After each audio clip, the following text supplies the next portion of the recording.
afsluiten. Meneer Mansur, gaat uw gang. Okay, thank you, voorzitter.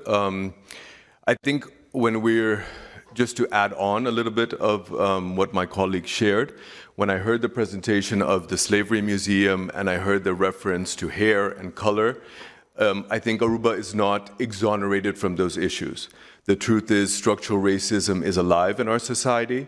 If we look at our island, the majority of the population of African descent lives in San Nicolas. They face a geographic disadvantage. If you look at the island, since the closure of the refinery, since 1986, it's a single district of Aruba that has not progressed. It has progressively gotten poorer. We've gotten, or at least my faction has gotten, that commercial bank mortgages are oftentimes not available to certain districts in that city. So I think the benefit from these conversations is as in the Netherlands, you look at how racism, how structural racism exists, lessons that can be learned from that conversation definitely apply to us. I heard my colleague talk about about Zwarte Piet. We had similar discussions on the island. So again, I think